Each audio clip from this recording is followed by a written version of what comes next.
بسم الله الرحمن الرحيم عن أبي هريرة عن رسول الله صلى الله عليه وسلم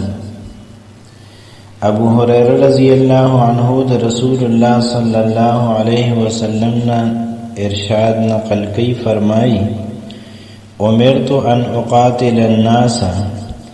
ما تا امر شوی دی چې جنگ کوم خلق سره حتا یشهدوا ان لا اله الا الله تر دې پورې چې اغي شهادت او گوی ورکی د دې خبرې چې د الله پاک نه علاوه بل معبود نشته ويؤمنوا بي او تر دې پورې چې په ما ایمان وروړي او بما جئت به او په هغه احکامات او په هغه دین باندې هم ایمان وروړي جئت به چې ما هغه وروړي دي او پیش کړی مې دي فاذا فعلوا ذلك هر کله چې دا خلق داسې کار وکي یعنی د لا اله الا الله شهادت ورکی په ما باندې ایمان وروړي او ما چې کوم دین پیش کړی دی نو هغه هم قبول کړي او یقین وکړي عصموا مني دماءهم واموالهم نو هغه زمانہ خپل ویني او خپل مالونه دا محفوظ کړل الا بحقها مگر په حق د دې سره یعنی د اسلام په وجه باندې چې په کوم ځای کې په هغه باندې مالی یا جانی سو حکم لاگو کیږي نو هغه په لاگو کوم وحسابهم علی الله او د هغه حساب په پټو معاملاتو کې په الله پاک باندې دی رواه مسلم دا حدیث مبارک امام مسلم نقل کړی دی عن ابن عمر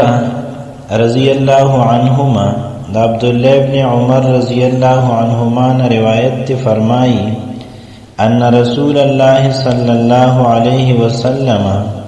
کہ رسول اللہ صلی اللہ علیہ وسلم فرمائل امرت ان اقاتل الناس ما تا امر شوی دی چیز جنگو کم خلق سرا حتی یشهدو ان لا الہ الا اللہ تر دې پورې چې هغه گوی وکړي د دې خبرې چې د الله پاک نه علاوه بل معبود نشته وان محمد رسول الله او محمد صلی الله علیه وسلم د الله پاک رسول دی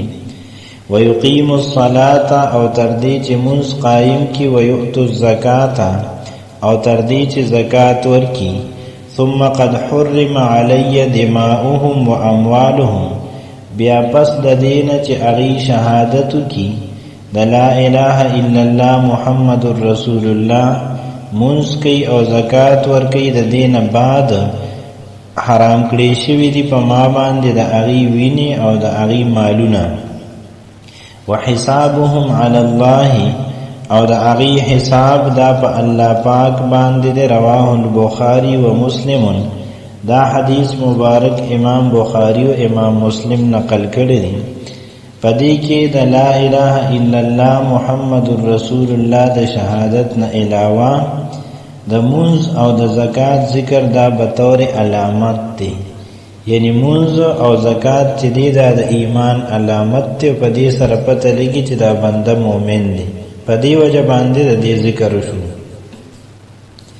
عن انس بن مالک رضی اللہ عنہ قال دا حضرت انس بن مالک رضی اللہ عنہ نے روایت فرمائی قال رسول اللہ صلی اللہ علیہ وسلم رسول اللہ صلی اللہ علیہ وسلم فرمائے امرت ان اقاتل الناس حتى يقولوا لا اله الا الله ما تا امر شوی دی چې جنگ حکم خلق سره تر دې پورې چې اغي وی لا اله الا الله فاذا قالوها هر کله چې اغیدا کلمه وی وصلوا صلاتنا او زمون پشان منځ کوي واستقبلوا قبلتنا او زمونږ قبله ته مخ کوي وذبحوا ذبیحتنا او زمون پشان ذبیحه کوي فقد حرمت علينا دماؤهم واموالهم نو یقینا حرام دی په مونږ باندې د اغي ویني تو یول او د اغي مالونه اخستل الا بحقها مگر په حق د اغي سره چې کوم ځای کې د اغي د نفس یا د مال په باره کې د اسلام حکم بینو هغه به مونږ لاګو کوو وحسابهم علی الله او د هغې حساب دا په الله پاک باندې دی په پټو معاملاتو کې. رواه البخاري دا حدیث مبارک امام بخاری نقل کړی دی. پدې کې هم د لا اله الا الله نه بعد د مونځ او قبلې ته د مخ کولو او همدغه شان د ذبیحې کولو د مسلمانانو په طریقه باندې د دې ذکر دی دا په طور علامات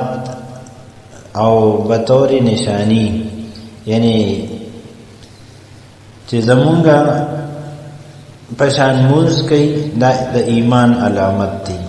زمونږه قبلې ته مخ کوي دا د ایمان علامت دی. او ذبحو ذبیحتنا د دې دوه مطلبونه دي، یو دا چې زمونږ پشان ذبح کوي، دویم دا چې زمونږه ذبیحه دا خوري، نو دا د ایمان علامت دی. نو د علاماتو په طور باندې د دې ذکر شوی دی. اصل مسله د ایمان د چې څوک ایمان وروړي نو د هغه مال او جان چې دی نو دا محفوظ دی او دا محرم دی د تمام مسلمانانو لپاره. په دې احادیث مبارکه باندې یو شبهه او یو سوال د هغې ذکر مخکې شو چې د جنگ د بندولو لپاره په اسلام کې یو طریقه خدا ده چې چا سره جنگ کولی شي نو هغې ایمان قبول کړي نو جنگ ورسره بند شو. لیکن د دې نه علاوه یو طریقه دا ده چې هغې جزیه ورکول قبول کړي یا مصالحت او صلح وکړي. نو دا دو صورتونه نور هم دي د ایمان نه علاوه د جنگ بندولو لپاره. نو په دې احادیثو کې صرف یو صورت بیان شوی دی، د باقی دو ذکر چې دی نو دلته نه دی شوی. نو جواب د دې سوال او شبهې نه هغه دا دی چې د دې احادیثو موضوع او مقصد چې دی نو هغه دا دی چې د مسلمان د جنگ مقصد دا د الله پاک رضا وي، او چې کله یو انسان ایمان قبول کړي نو دی ورسره بیا جنگ نه کوي.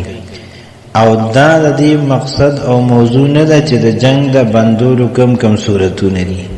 هغه په نورو احادیثو کې ذکر شوی دي چې ایمان سو قبول کی دا یو صورت تی، جزیه قبول کی جزیه ورکول نو دا دویم صورت تی، او کو صلح ته تیار شي مصالحت کی نو دا دریم صورت تی د جنگ د بندولو، هغه جدا موضوع ده. او په دې احادیثو کې چې کوم موضوع بیان شوی ده نو هغه دا چې د مسلمان د جنگ مقصد سوي هغه د الله پاک رضا دا د هغه د جنگ مقصدی. وآخر دعوانا ان الحمد لله رب العالمين.